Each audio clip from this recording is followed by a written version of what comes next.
This is your podcast show. Yes,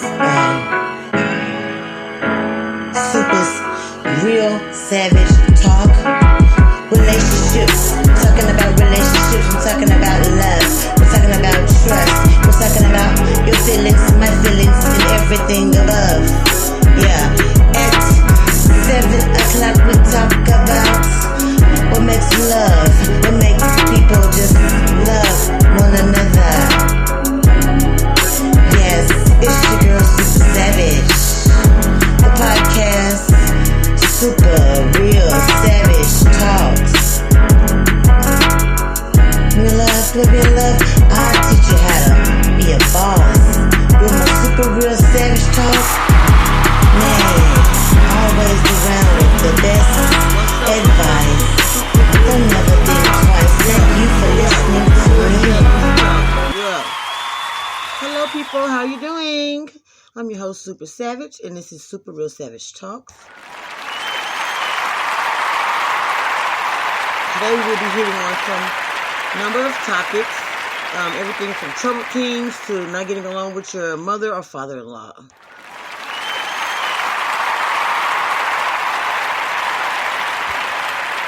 How has everybody work week been? Has your weekend been going? School is almost out and your baby or your child is either graduating or going to another grade with new experiences or might have to go to summer school or maybe suspended. You never know. So we're talking about troubled teens and troubled children, and teens are the first ones we're going to talk about. All the listeners, if you have teens, you know, they get the smell in themselves when they get older. And so we're going to talk about signs that they're doing that. Also, in toddlers and babies, we're going to talk about distress and stress attachments. Later on, we're going to do quote of the day, as well as why doesn't my mother-in-law like me? All this and more on Super Savage, Real Super Savage Show. We'll be right back.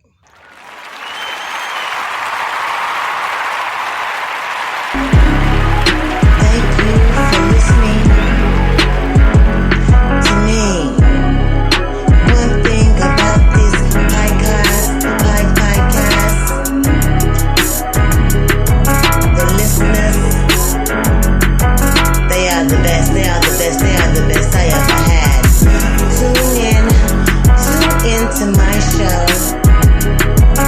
Give you the best advice about the relationships that you care about the most. Super Savage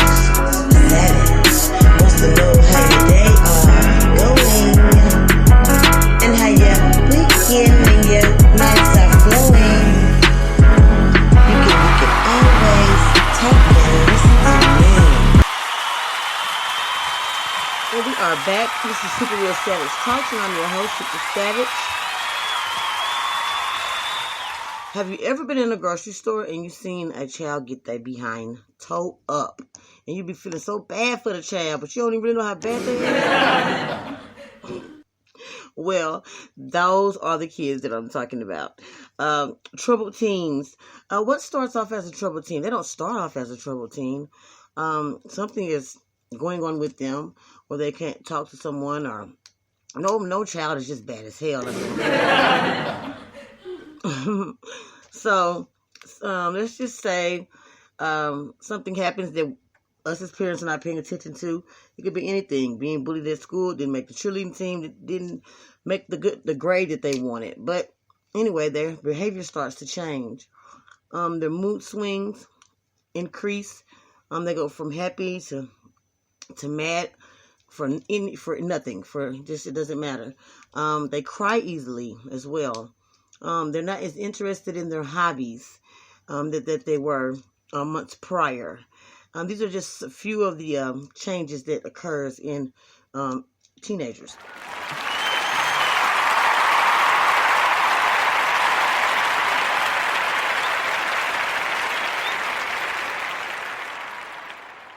If you don't catch the early symptoms and signs of a troubled child, they'll progress very rapidly and fast.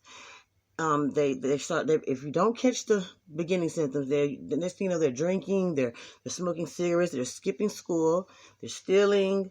The respect for authority just goes out the window. So let's discuss ways to detect that early change, so it won't get any worse. And if it's already worse, then we need to talk about some therapy or something for the child.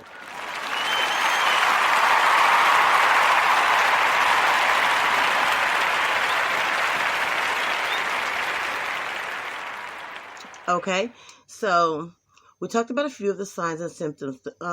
Also, failing grades. If they become violent or persistently sad all the time, if they start just yelling crazy things like suicidal attempts or running away out, then you might want to sit your child down and see what's going on.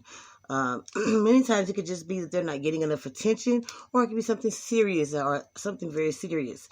So when they're children, before they get to teenagers, it's easy to talk to your kids when they're younger, because you're like, okay, well, do you want this crayon, or do you want, it's simple, one word, complex conversation. So it's not like there's nothing very, specific about anything that would cause them to want to hide anything from you. But as they get older, they get to want to discover life more, the outside world, from what they knew was their home. Because when they're small, they only think of the world is in their home. You know what I'm saying? Like, oh my God, we're in this big old house. You know what I'm saying? They don't really know what's out there in the world. But as they get older and they get to experience more of the world, then it becomes harder to talk to them. So what I would suggest is spend as much time with your kids as possible. And I don't mean like don't let them go anywhere, smother them. I'm saying when it comes to teenagers, and this is from the age of, I want to say, let's say 10 to 18, you want to do things that are not so lame. You know what I'm talking about? Okay, like instead of, how you used to draw or color with your kids, okay, now you probably would want to do some of their hobbies. So I know you're old and your back and shit hurt, but go skateboard. Let them teach you something that you had fear of when you were growing up, or let them or engage with them on a movie, or maybe make a game out of their homework, surprise them at school with lunch. You want to stay consistent in your child's life, because you never know, when they'll shut you out, due to not being consistent. So being consistent is definitely a key to that, as well as being aware. Now you don't want to be a strict parent and set a lot of strict rules. Oh, you can't do this, you can't do that. And, because as they're getting older, like, but don't tell me what I can do. They have that attitude, which, you hear it again. But I'm just saying, you want to not be their friend, but not be a drill sergeant. So there's a middle in between there. It's basically what you do is you don't suggest. It's kind of like you leave an opportunity there for them to make the right decision. So what you would do is you would say, okay, if you're going to go to Stacy's and stay a couple of hours, you have school in the morning, cheerleading, blah, blah, blah. Start naming their obligations that they have prior to enforcing the rule. So you might want to be home, before midnight, because, you're going to be tired tomorrow. You got to get up early. You have a game. You want to look good for your game. The scouts are there. Make it seem like that it's their idea to do the right thing. You know what I'm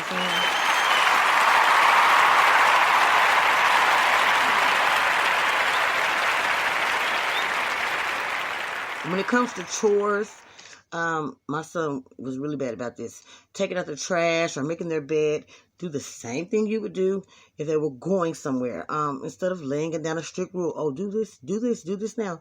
What you'll do is you'll say, I want to go get some ice cream, or I wanted to go shopping, but this house is a mess. I guess I'll just pick up after I come back, or maybe we could do it now, so we got to do it later when we come back. We're going to be tired from going shopping, buying all that stuff. Reiterate to them that that we're going to do something, but we can't do it now because the house is a mess, and and that's how you do it. You make things seem like that it's their idea, because if you make it seem like you're taking full control, the child was shut down. It's just the way I did it when I was a kid. Oh, you gonna tell me what to do? My daddy be like, get your ass in here. Wait a minute, I ain't got to go sit down, so. They don't really understand authority. They're already, kind of on the edge with their teachers, because, you don't have a mom or dad. So if you show them that they have a choice, they're going to choose the right choice because you're going to make if you're going to make the choice that they're not less likely to pick, you're going to make that seem so, not cool. Oh, shoot, well, man, I guess we won't go get ice cream because, the house is a mess, Who wants to leave the house like this? Like, my bed's not made, your bed's not made. Make it seem like, hey, that's not cool. And they will, and you train them in that way. So when it's time to talk about drinking or sex or boyfriend or girlfriend or going off to college, then those areas of guidelines won't seem as hard to explain because they're in the pattern of how you've already set them to be.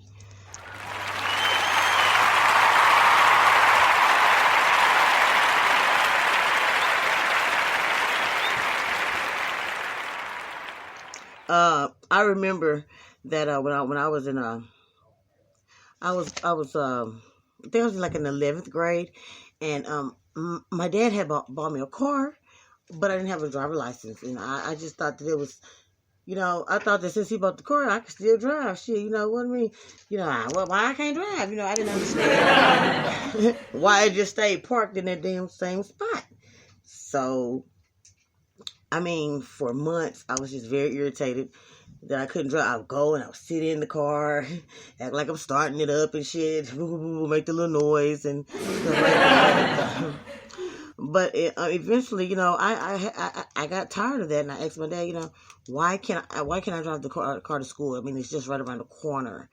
And instead of him saying, well, you don't have your driver license or you don't do this, instead of him just laying down different rules and stuff, he basically just made it seem uncool not to have a driver's license. You know what I'm saying? It was kind of weird because he was like, Jessica, I'll let you drive, but if I let you drive, and you're gonna go pick up your friends, and they don't stay right around the school like you do.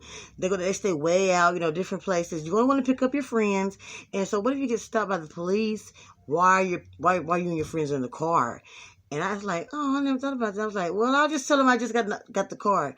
He was like, no, it's not gonna be cool if you don't have a driver license. And I was like, what? And I was like, he was like, it's not going to be cool for you. You're not going to look cool in front of your homegirls if your car gets towed and you have to walk to school from way, way far away from somewhere else. And I got to thinking, and he convinced me that I had to get my driver's license in order to drive the car to school. And I never said anything after that about driving the car without a driver's license. I got my driver's license and I was able to drive to school. So that's just... reverse psychology goes a long way.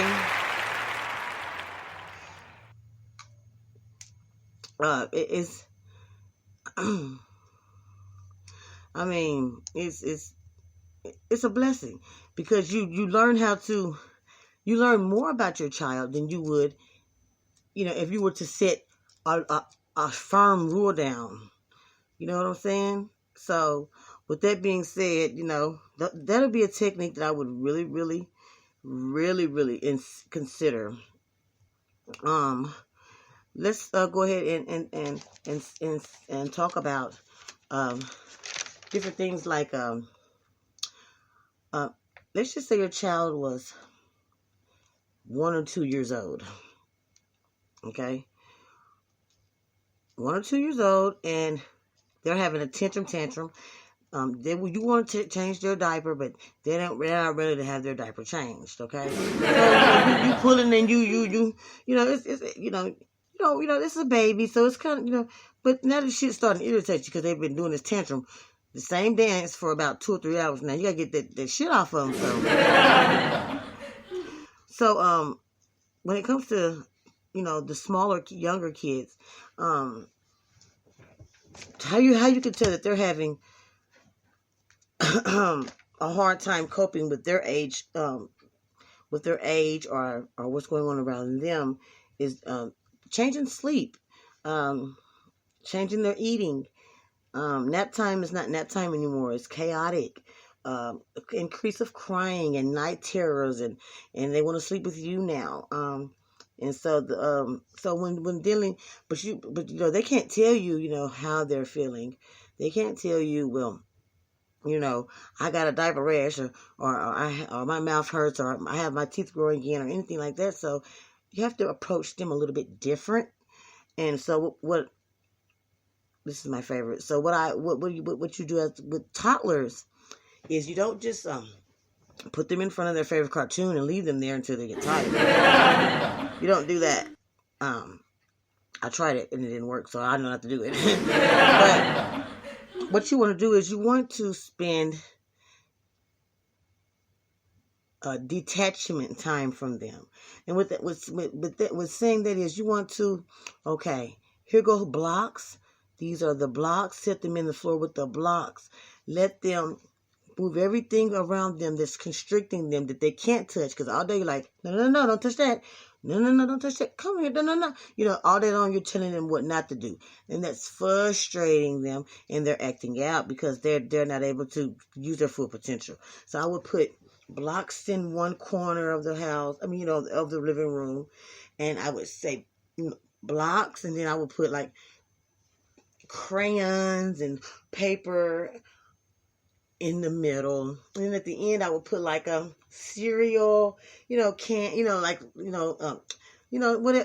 type of food or something right there, that they want, that they can eat, appropriate age food, and let them run wild in that living room. Let them discover that they can put a block and they can on a wall and rub it. It's okay.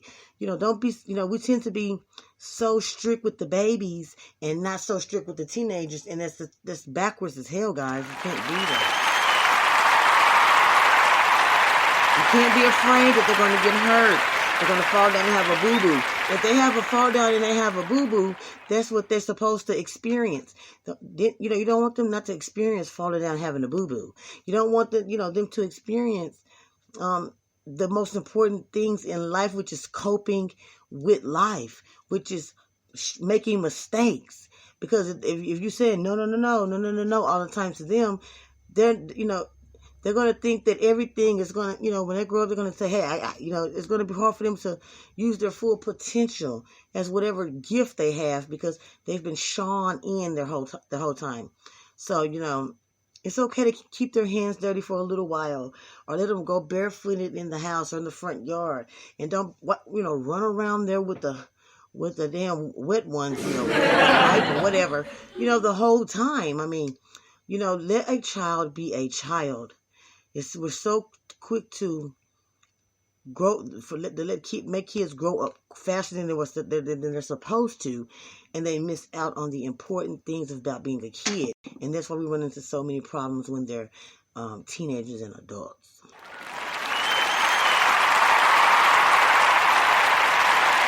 So, if all of that fails, the next thing we need to do is talk about behavioral therapy. If you're in whatever town or city you're in, you're going to go to your local doctor. They're going to provide you with behavioral therapists in your surrounding cities. So the next step would be behavioral therapy. It's not whooping them or grounding them because you were too lenient in the beginning or too hard in the beginning, and now you want to be lenient. We're not supposed to be perfect. And if we're going to make mistakes, so are the kids. And so it's the reason why we're doing the behavioral therapy is because now the behavior is so chaotic because we've ignored it and thought our way would eventually work, which it didn't, that now we have to reprogram the child, their behavior. Not necessarily reprogram them, but show them how to replace the behavior that they now have a pattern of doing with reinforcement behaviors. And so that if we do what we're supposed to do at first with the kids, instead of going or staying at work late or letting the babysitter babysit them or letting them, or locking them in their room or, anything that's going on with, because sometimes when we are going through something, we make the child go through it. That's not fair. So what I'm saying is you don't want to say, well, my child, can't. You don't want to say, my child is not going to do behavioral therapy. Yes, because if you do the behavioral therapy, then they're going to reinforce the behavior that they should have been doing that prior age. When we return, why does my mother-in-law hate me? We're going to talk about mother and daughter relationships. When we return, this is Super Savage, and this is the Super Real Savage Talk Show.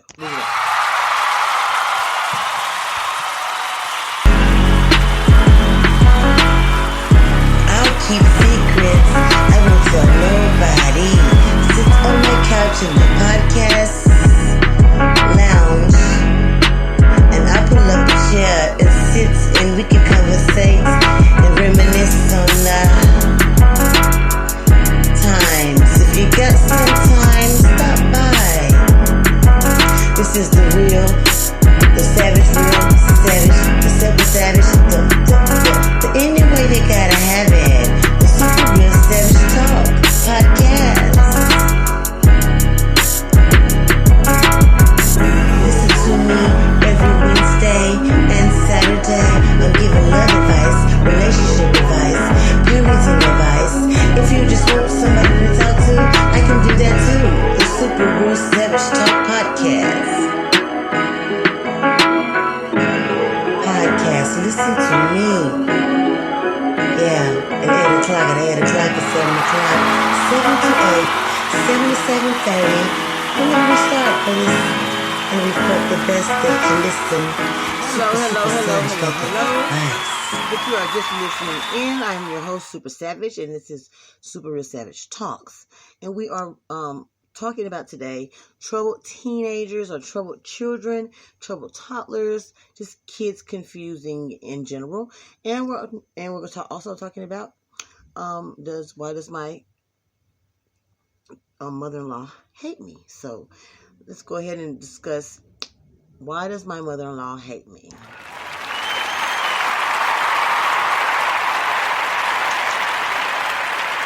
And I'm going to be pretty honest with you guys. When it comes down to mother-in-laws, that it's not a hate thing. It's basically they're looking at how much time and effort are you going to put into their son. So with that being said, no, it don't matter what you do, the mother-in-law is going to love you because you're taking their child that's been on their coattail for more than 18 years off of their ass. They just giving you a hard time, making it seem like they don't like you, but they like your ass. They love you.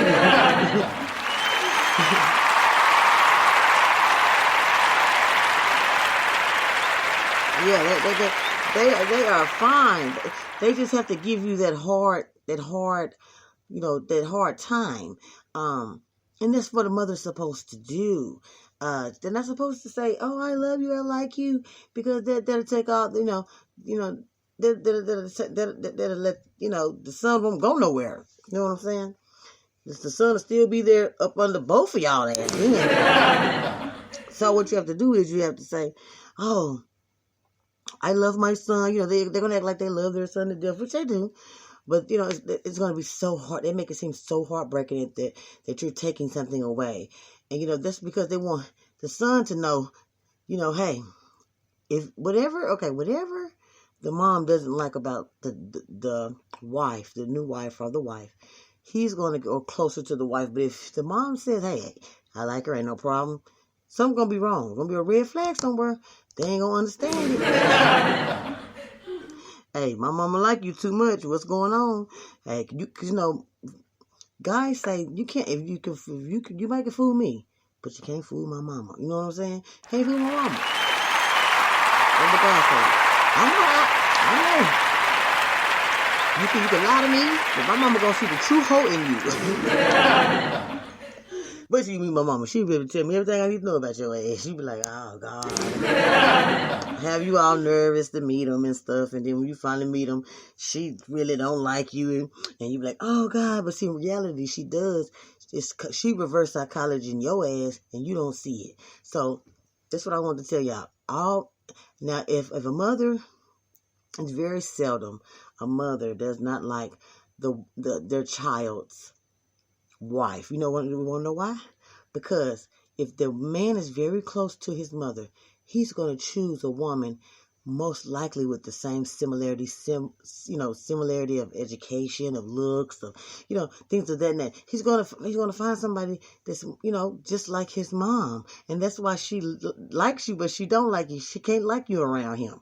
You know what I'm saying? That's why she talk to you all right when y'all not around him. When y'all get with him, she dog your ass. Because she don't want you to, if you leave, then he back in her life. And she trying to date again and still got a groove back. She can't do all of that with Carter, her son, right there beside her. So mothers and sons, they have the closest bonds, and daddies and daughters do. So that's what it is.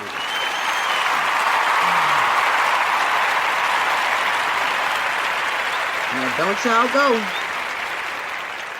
telling y'all husbands, oh, on a Super Savage show, she told us that, your mama do like us. Don't go spilling the beans. Okay? Because, listen, all you gonna do is have your husband go running back to his mama. Now, see, right now, he ain't gonna run back to her because, he got to take up for you. I'm sorry my mom don't like you, But in reality, she do because he done picked someone so similar to his mom. Like when I date someone, I look for similarities like my dad. If you hardworking like my dad, I date you. I drink a little bit, so that he drinks a little bit, that's okay. Now if you just been in the penitentiary your whole life and you ain't got no job or nothing, got a lot of kids, I can't go. You ain't got nothing to that. My dad ain't like that, baby. So, you're gonna, you look up to your parents. And so, and so if you think about it, the mom does like the daughter-in-law, but she has to portray like she don't like her so the son can get the hell out of her life so she can have a dating life again. Okay? Let's go ahead and go to quote of the day, guys.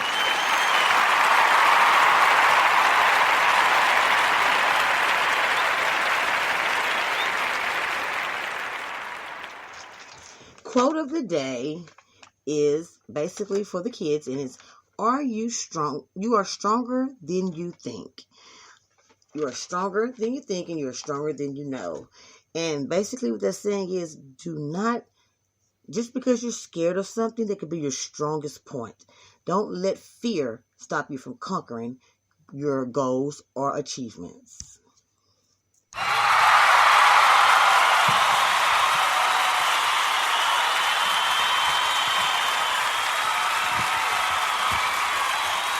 I am Super Savage, and this is the Super Real Savage Talk.